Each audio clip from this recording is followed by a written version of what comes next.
history being written across the geography of Mother Earth.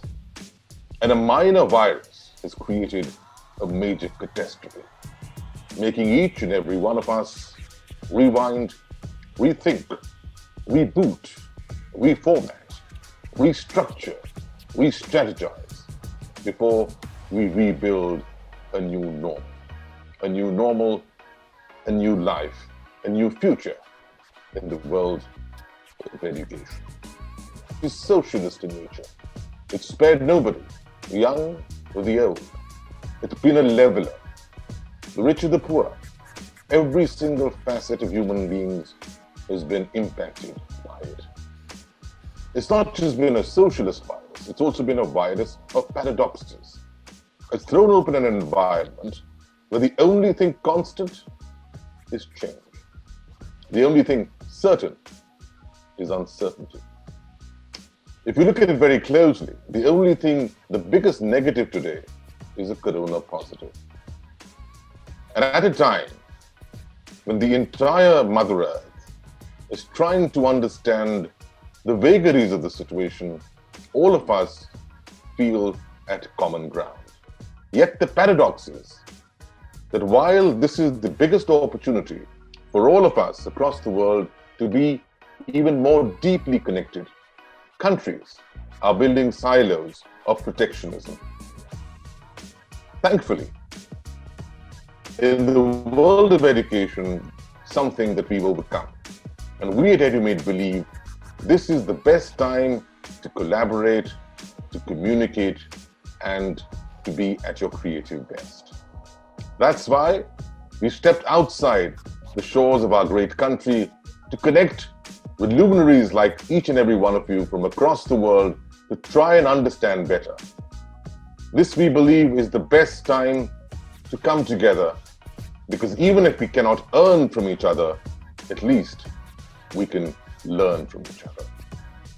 And today we have some very special people to learn from across the world, from our close neighbors in Bangladesh and Pakistan, spreading across to Morocco, Switzerland, several countries, and of course more. This is our episode number 3 at edumate.tv, because we believe that whatever you do in times like these, we've got to come together to try and overcome the unique challenges thrown upon by this unique situation, to find unique solutions, and also, perhaps more importantly, to create new opportunities. So let's take a look at who these very special guests are on our program today, which is brought to you by edumate.tv. It's produced by Education, an organization that believes in taking education ahead.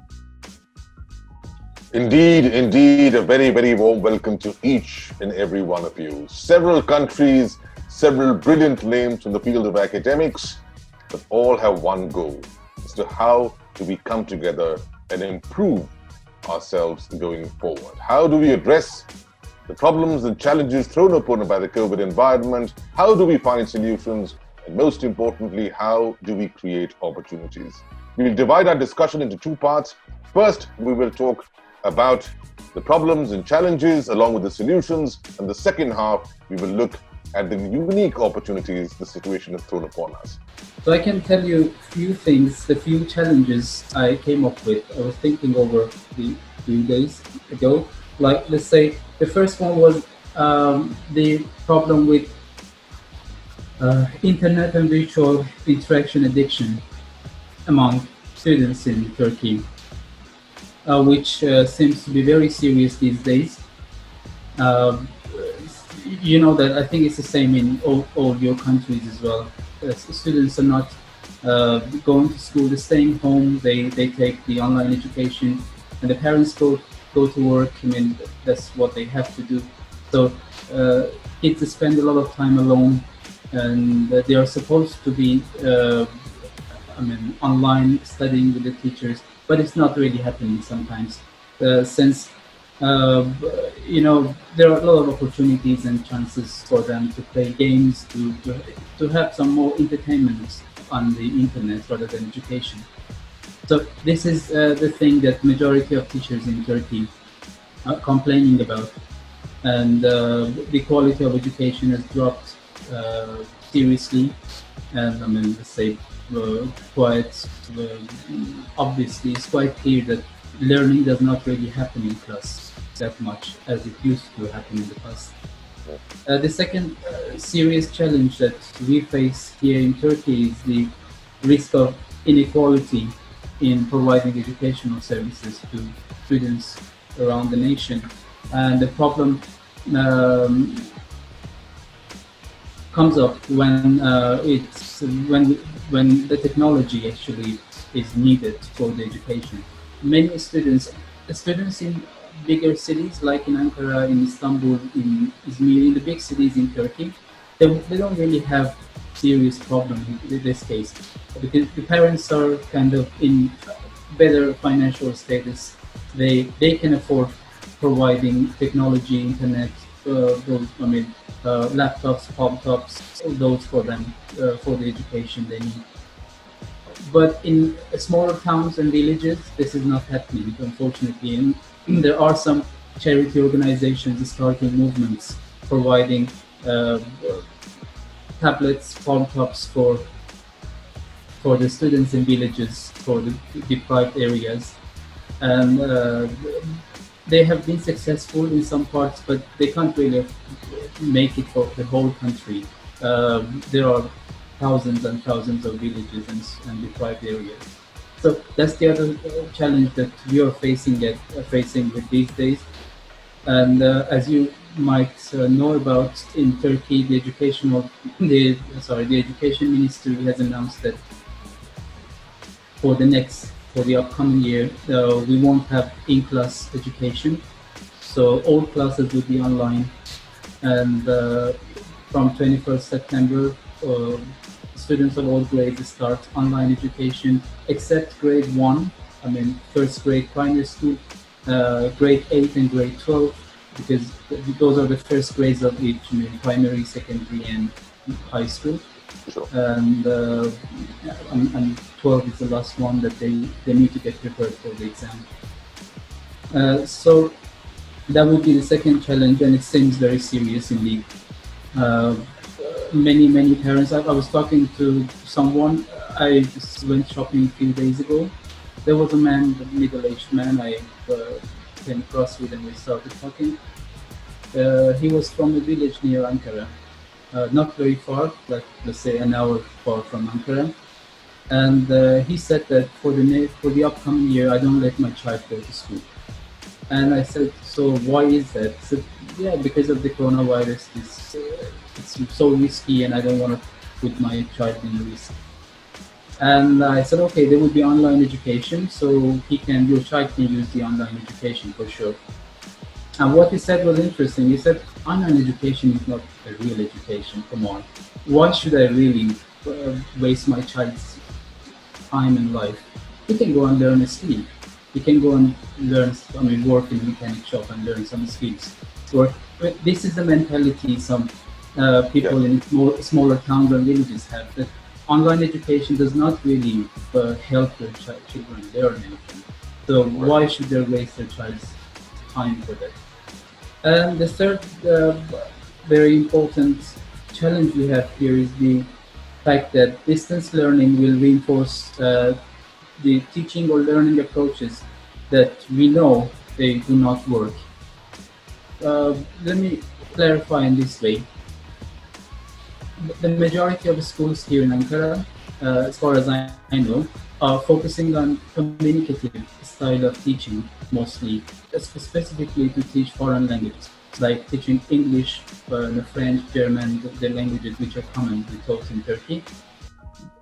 Now we are gradually entering a new time, new era.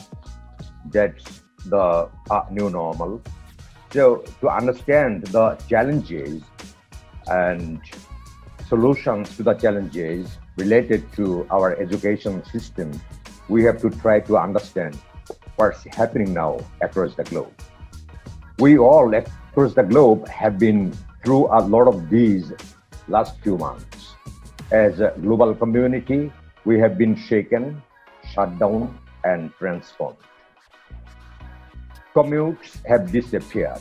ways of working reinvented, and lifelong behaviors changed for the first time.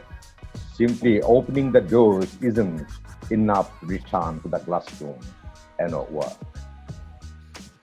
Besides, we have all changed as individuals. Our habits, priorities, needs, interests, and expectations have shifted. The things that mattered 6 months ago can seem very different to what's important today. As we begin to reopen offices, classrooms, educational institutions, and return to the work, return to teaching and learning, we all need to adapt how we work to meet the demands of our new normal. Not just with hurried adjustments in the short term, but with a clear view and vision of what the future may hold. That's a process that begins with clarifying and understanding what the new normal really looks like. Yeah, just based on my experience and knowledge of Bangladesh context, I have identified three major challenges. Here, number one, protecting life. We have to, first of all, we have to think of protecting the life of teachers and students, as well as the non-academic staff members. Secondly, the second challenge I have identified is replacing in-person or on-site education, including instruction, learning, and assessment. And thirdly, I have identified the challenge. It's very important. Teachers' unpreparedness and students' age-old mindsets.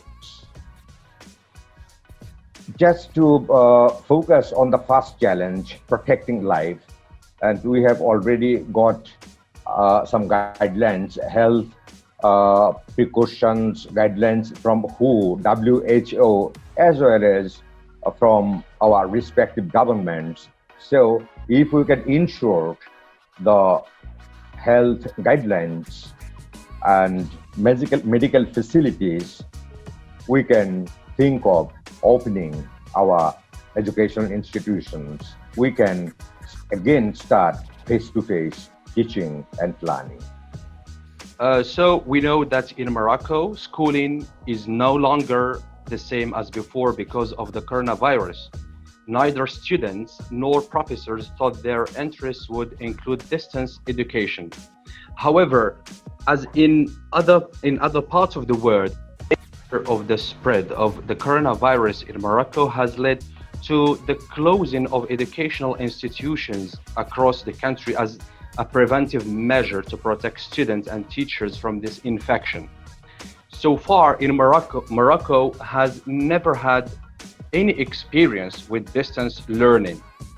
Despite this, the Moroccan Ministry of Education has agreed to replace physical courses or face-to-face courses with distance learning, enabling students to pursue their courses at home. So the distance education strategy was used by public and private schools via educational websites and social media applications. This is a required step by the Ministry of Education to continue the process despite the current circumstances. As far as higher education students are concerned, each university has added a box to its website in which the students can find the course day and time online. It is to Microsoft Teams and Classroom. These are safe platforms to promote collaboration through video conferencing, file transfer, instant messaging between teams or working groups. Actually, there are many challenges when it comes to distance learning experience, especially for the rural areas which are deprived of distance learning because these platforms do not meet their minimum requirements. in the countryside. For this reason, the ministry said there would be television broadcasting channels aimed at providing educational content to as many people as possible, particularly those who do not have access to the internet, and added that broadcasting would be done via Moroccan television and private television stations. So we can say that while all these measures may seem reasonable, these measures would seem quite impossible if implemented in a country where abject poverty represents more than 40% World Bank and more than 50% in rural areas. On the one hand, most families in urban centers lack stable internet access, and only a fortunate few middle-class families can afford to subscribe to the monthly data package. Even these families struggle because most of them have more than 2 children, and only one family computer makes learning time difficult to without straining the device, let alone shed light on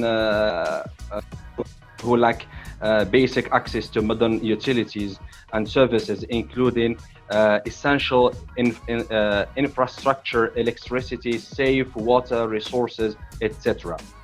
The first of all, we have to know about the coronavirus pandemic has a lot of dark sides around the world.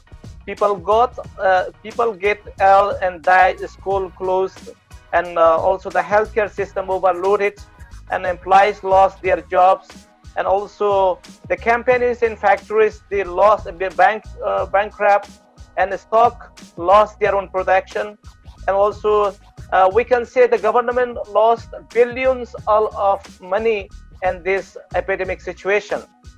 And also a part of this, directly and indirectly, huge stress and fear increased among of the people in the society, especially in Afghanistan, which before this situation, the pandemic of situation going to come, the fear and stress come out among of the people to how to protect themselves and maintain themselves from this outbreak of this situation.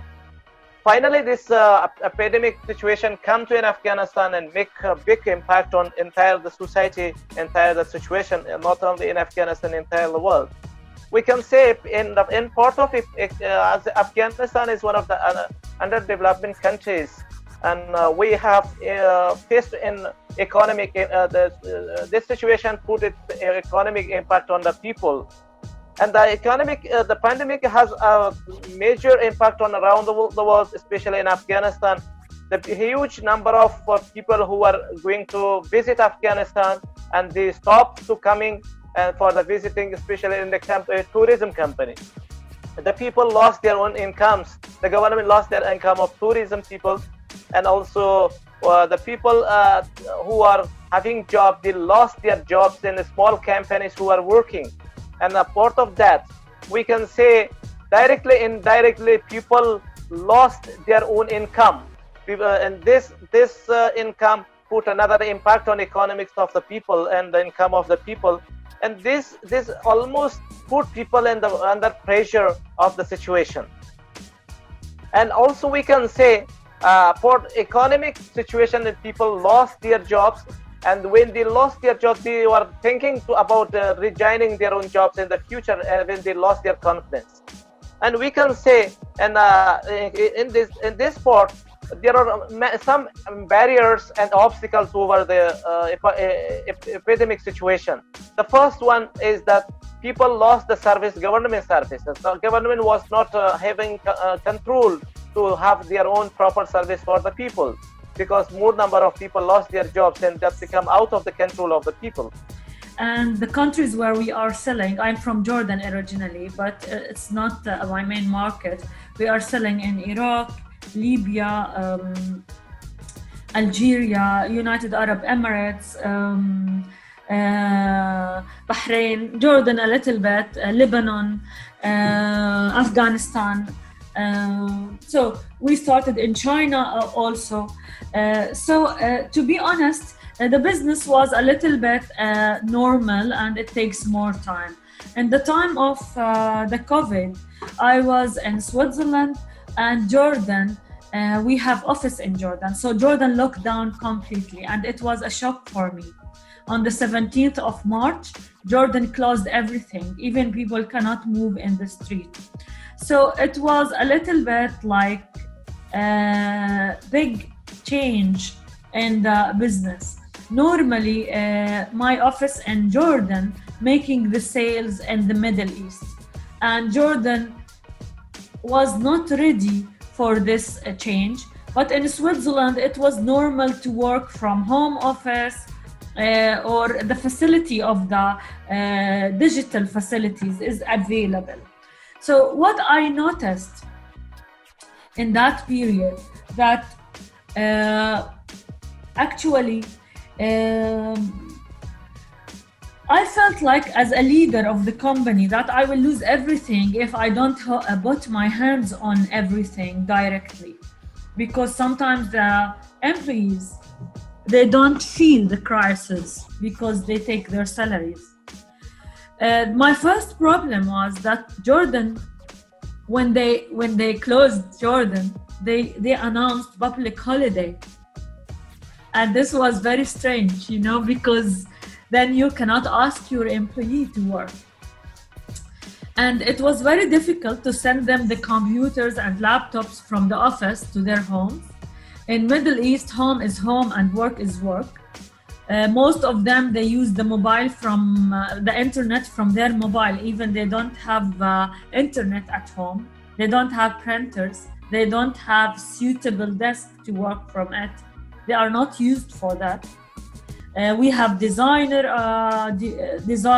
who is making always our designs and so on, and he has a lot of work all the day. We have a regulatory department, we have sales and marketing department, we have a supply chain department, and they are working for 15 countries in Middle East and North Africa. So it was very difficult at the beginning. Then I tried to manage that. I assigned a person who can go by bicycle to the office to bring what they want and deliver it to them. And it was very difficult in the first 2 weeks. But I was forcing them to start at 9 and finish at 4, 5. It was very difficult because it was like a gift for me because they are in a public holiday. But then I decided to be very sharp and to inform them, if we don't work, we will lose all what we did in the last 4 years. Mm-hmm. And the communication was difficult. But what is the benefit of this situation? Actually, that the adaptation of digitization in the Middle East, it was like very, very, very good advantage. Because in Middle East, I don't know, I think that in India, the digitalization is a little bit more, but still different. In Middle East, it's very difficult to ask somebody to work with a Zoom call or Skype, and Zoom is not famous, and Skype is available, but always they forgot the password because they use it once a year. So now it became like a lifestyle. All my employees, they know now how to work from offices, from homes. And after 1 month, from the start, after maybe 45 days, I was pushing them to work all the time for to save the company. Otherwise, we cannot compete. The biggest challenge which we people are facing might be other developing countries as well do. This is the challenge that the teachers are not trained to conduct online classes. And there are a big challenge that in remote areas, like in rural areas, there isn't available, the internet connectivity isn't available over there. The students have been facing a lot of challenges while studying. Even my daughter, who faces these challenges, because she is not accustomed to this online classes. So this is the big challenge that we people have been facing. Another challenge is the teachers are not trained as well. They don't know how to conduct classes online. don't have any idea about how to train the students, about how to educate people. And another challenge is that funding is not available in our country by the government and other institutions. Higher education in Pakistan is not providing funding to the universities and institutions. And this is the reason that the student ultimately faces. In my university, the Vice Chancellor has to increase the number of students in the new admissions because of the non-availability of funding. So there isn't any support from the government. This is the big challenge that we Pakistanis have been facing. The first one is the motivation.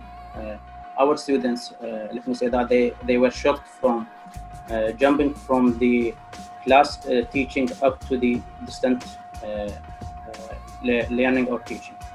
So they lost the motivation, and we face this when we invite them to our classrooms.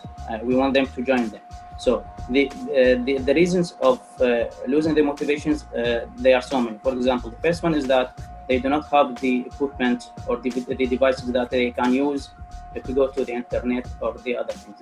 The second challenge is that the economic depression. Most of them, they lost their jobs, and you know that Iraq is just like as the other developing countries suffering from the poverty. The third one is that most of our students living in the rural or countryside areas. So this is the first challenge, that once again, that how we want to motivate our students to come or to enter our classrooms, I mean the remote one. The second one is the curriculum. We face also another challenge, which is that how we will cover the curriculum within a very short time, because we are in the end of our academic year. So also this is another challenge for us, and how we will cover this curriculum, what we'll give our students concerning the materials that we teach. The third one is the evaluation, in which is that how we will evaluate them depending on what. You know that if we want to evaluate them within the class learning or teaching, it's okay for us. But how we will do that depending on the remote teaching, and how we will guarantee that it will be an equal opportunity for all the students to take the opportunity to take the exam.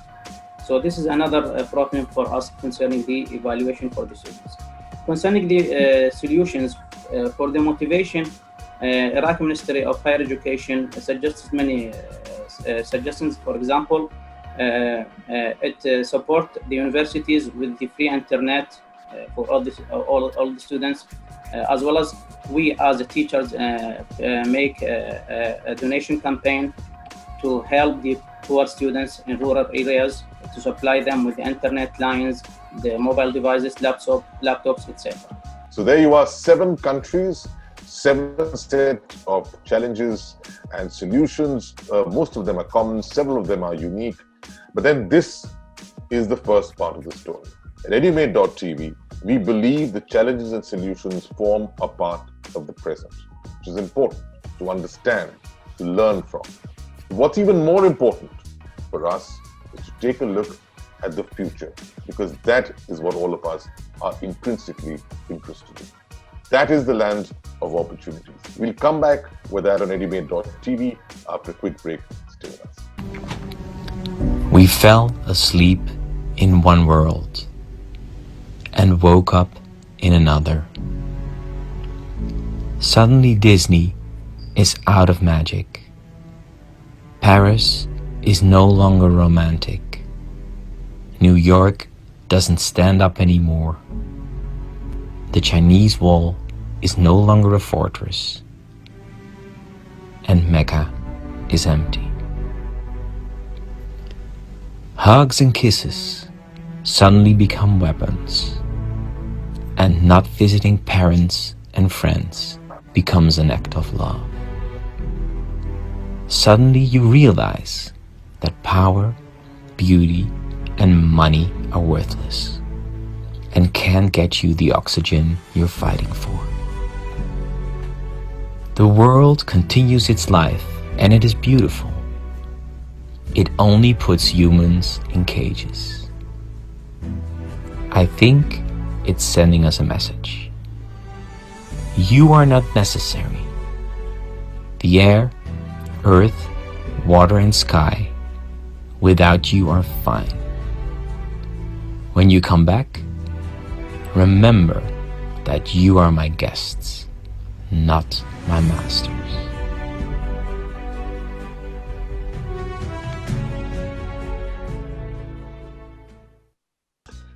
Welcome back to EduMate.tv. Well, the best way to overcome crisis, panic, and situations like these is supposed to start with a smile. And I hope that the little anecdote of a short while back was able to get just that on all of your faces. Well, we first talked about challenges and solutions. Now, the second part of our program, and that's to look at the future, the opportunities. We've got 7 speakers that are going to go across to each and every one of you and give you 1 minute to identify 3 opportunities from these very, very unique, unprecedented, and difficult times. And I'm going to go across first in reverse order because Amjad Saab had to wait a lot. So Amjad, it's over to you now for your set of 3 opportunities. Your 1 minute starts now, sir. First one is concerning the Minister of Higher Education. Iraq one.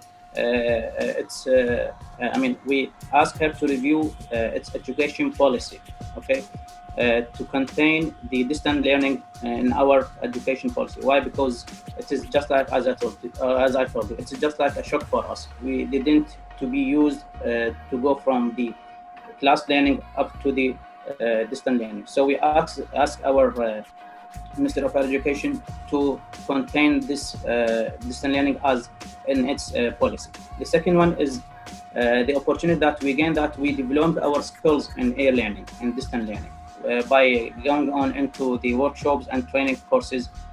So many of the Iraqi scholars now, they get better in using this facility and in distant learning. The third one is by this we widen our relationship, the academic one. For example, by this symposium, I now met new academic scholars from different worlds, and at the same time, I take the advantage and benefits from their solutions to their challenges in their countries. So actually, there are some opportunities for many countries. They will be able to step up the technical capabilities of their students, and I can say that radio and television stations will realize their vital role in promoting national educational goals and hopefully enhance the quality of their content, recognizing their tremendous social obligation. Also, parents will be more interested in the education phase of their children, and education ministries will have a much better understanding of limitations and challenges. In communication, infrastructure, incorporation of digital technologies into the curriculum, training of teachers that arise while using technology effectively and acting on it. All this will improve the country's future educational system. We know that more engaging learning styles are ones that are more interactive, and face-to-face learning is better than 100% online learning. But we know also the blended learning can draw on the best of both worlds and create a better learning experience than 100% face-to-face learning. Thus, blended learning approaches will be tried, tested, and increasingly used. Also, this is an opportunity for government to think seriously on how to implement and incorporate technology into the teaching and learning process. For instance, we should have what is called digitizing textbooks, not printed textbooks. The first opportunity which COVID-19 will bring to us is boosting the level of learner autonomy, which means that students in class or beyond class at home, they would have more responsibility for their own learning procedure. It means in class, probably this load of responsibility will be given mostly to teachers or the educator, to school coursework. But now students would feel more responsible for their own learning. So this sense of learner motivation, learner autonomy would be so positive, and it's created through this COVID-19 era. The second very important thing, as already one of our friends mentioned, was the role of parents in education.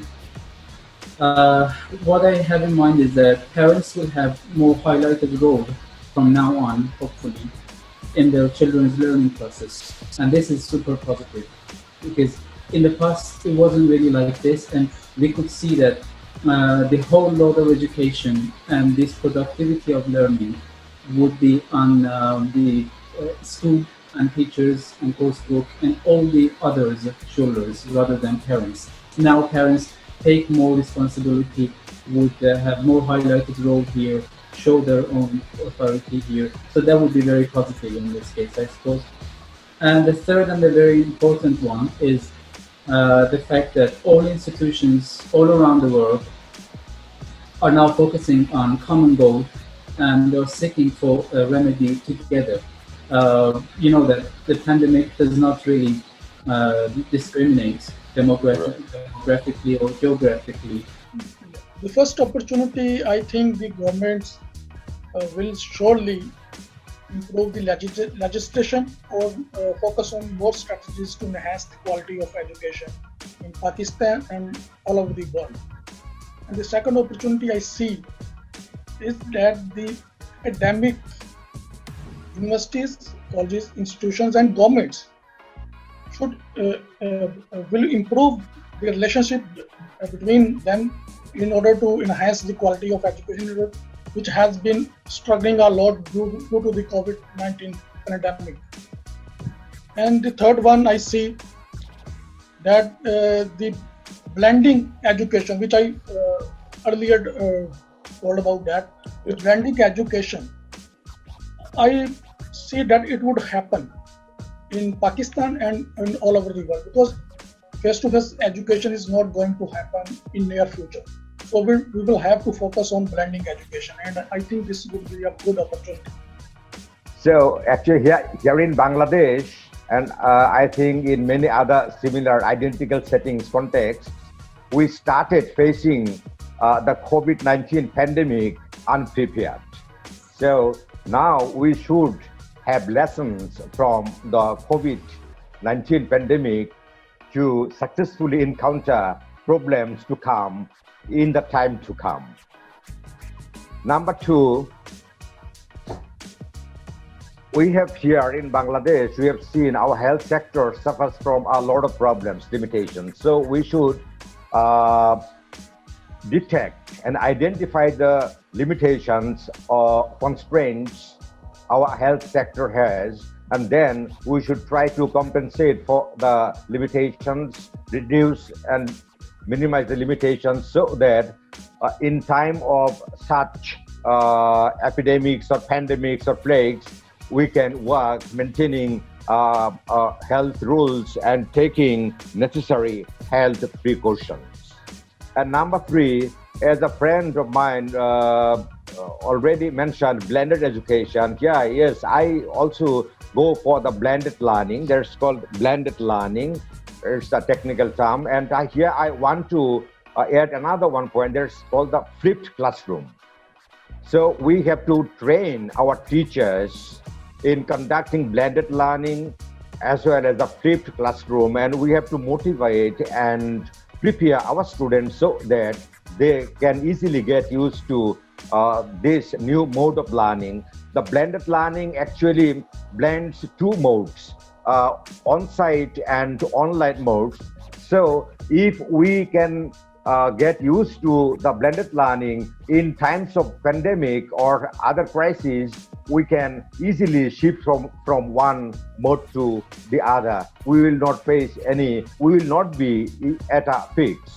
And yeah, finally, I'm sure we are not getting back to yesterday.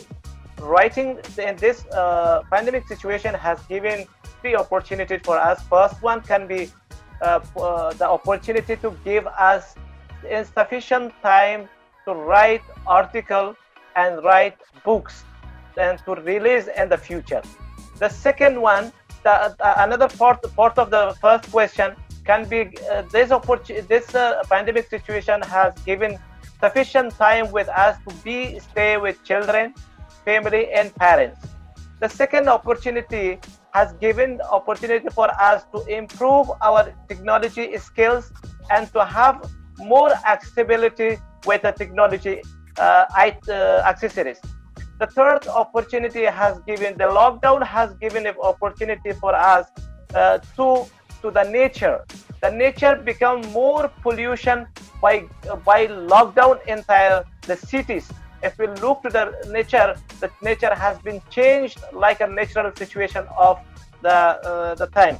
And also we can say a part of the nature, this is the pandemic situation has given time for us to change every challenge to the opportunity and create opportunity for our life. And we should learn as a teacher and our future crisis, how to approach and how to fight for the next crisis in the future. I love to thank all the people involved in preparing, arranging, and launching this program. It's really a great program. I much thank everybody of EduAge TV. This program would inform us a lot of things related to education, and I hope this EduTV will continue launching such educative programs. Thank you all very much. It is and it was really great pleasure to me to be here. To be honest, during this time of the COVID-19 crisis, like everyone here, I suppose, I've been so busy and engaged in the preparations, arrangements of courses, talking to this and that, trainings and stuff. So really no time to think about what is happening to us, what are the challenges we are facing, and what are the opportunities, the solutions. And this program gave me really the opportunity to think it over, to start writing down whatever in my mind about the challenges, about the solutions, about the opportunities this might have for me and my organization here in Turkey. And I would like to thank you again once more, and wish you the best of luck for the next upcoming programs. I thank all the participants for having your presence on this beautiful seminar. And I really would like you to conduct more discussion on COVID-19 and on other educational matters as well. Just I want to thank you as all staff, and special thanks to Najma because he gave me this opportunity to be with you. The good thing is that I gained from this symposium is that, as usual, the Indian people always inspire the others. Why? Because I already completed my MA in India, in Hyderabad, specifically in the University, IFLU University. So it is not strange for the Indian people to inspire the others. I always talk to my colleagues about the successful stories in India. So it is one of the successful stories from India. Thank you so much. I think this is, first of all, I would like to make a thanks for all the organizers and the technical teams who designed this symposium very beautifully, and also they invited different resource persons from different countries. I think this type of platform will make giant experience of each other to fight about any type of crisis in the future. I'm sure this type of platform will help for each us and will enrich our knowledge and to share our experience to work together in the future for any type of crisis. And also this was very beautiful platform, and also we learned a lot of things to each other. And thank you very much from Najma madam, and also the chief person of this program, which he has organized this program very nicely. Thank you very much. I was very glad to receive the invitation to attend and participate in this historic webinar. Actually, the discussions were very important and open. I have learned a lot and got a good sense of different or latest experiences. Actually, this crisis, I could say, it's not a curse. It is an asset also, and it will help us come together across, let's say, boundaries. I think it's an opportunity for the education sector to unite, forge connections across countries and continents. So thank you for all that you've been, just exactly the way you presented yourselves. I often say, sir, that the only way to fight the big C of COVID is by 3 C's, by being corrective, collective, and creative. And I must remark that each and every one of you luminaries in the field of education have been exactly that, making this a very, very enriching exchange. So thank you for that. At the end of it all, there's only one thing that I have to say, and that is, to educate better, you'd better educate.